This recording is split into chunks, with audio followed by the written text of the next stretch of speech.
Welcome viewers to this class. Today I have taken the chapter Journey to the End of the Earth written by Tisani Doshi. First of all, let us understand the meaning of the phrase the end of the earth. This phrase refers to the Antarctica or the South Pole. If you look at the location of the Antarctica on a globe, you will find that it is situated at the bottom of the globe, and that is why Tisani Doshi calls it Journey to the End of the Earth.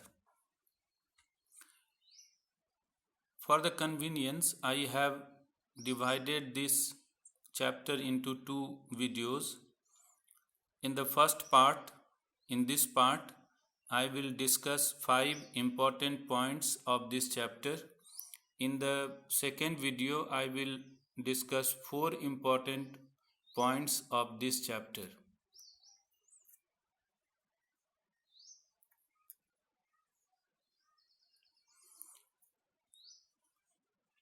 First of all, Tisani Doshi tells us how she reached the South Pole. She says that she was in a ship which was a Russian ship and its name was Academic Sokolovsky. She was in the company of some high school children. About the journey, she says that this journey was to the coldest, driest, and windiest continent of the world. And she started her journey from Madras. In her journey, she crossed 9 time zones, 6 checkpoints, 3 water bodies, and many ecospheres. She had to travel for 100 hours, and her journey included her journey by road, by air, and by water. The moment she reached there, she was struck with wonder to see the vast expanse of the Antarctica. In the second point, she talks about the historical background of Antarctica. She says that 650 million years ago, Antarctica was a giant amalgamation of landmass. It was called Gondwana, and southern supercontinent surrounded Antarctica. At that time, human life did not exist on Earth.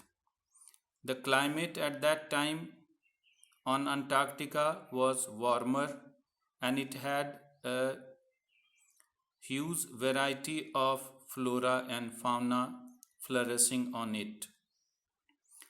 This way, Gondwana thrived for 500 million years. And after this, a landmass detached from Antarctica and it was forced to separate into countries. One part of the landmass got pushed towards the north and it formed India and Himalayas. Then South America was formed and it drifted off to join North America. At that time, Antarctica became a frigid and desolate place as it is now.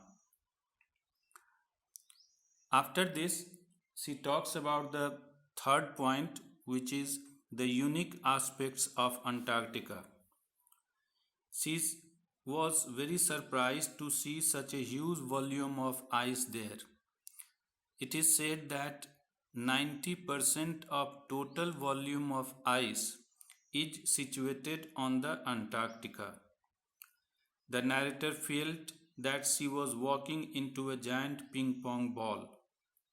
She noticed that Antarctica was devoid of human life. She found insects and she also found large animals. She found midges and mites, and she also found blue whales, and she found huge icebergs there. she found that there was 24 hours austral, austral summer light there. Then she talks about the fourth point, which is human impact and changes on earth. She says that human life exists here for nearly 12,000 years only, and this is a very small span of time in comparison to the geological clock. But during this small period of time, man has achieved dominance over nature. Man has created villages, cities, and mega cities. And because of the increasing human population, the natural resources started getting depleted. And because of the depletion of the natural resources and the greenery, the average global temperature is increasing. She also says that in modern era, climate change is a hotly debated topic, and it raises many questions. It raises the question, will the West Antarctic ice sheet melt entirely? Will the Gulf Stream ocean current be disrupted? Will it be the end of the world? And then she says the answer is maybe or maybe not. But in this scenario, Antarctica has a crucial role to play because Antarctica contains 500,000 year old carbon records.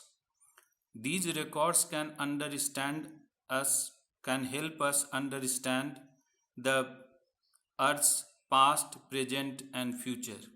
That is why Tisani Doshi says that if you want to study human life, then Antarctica is the best place to go to because it can help us understand Earth's past, present, and future.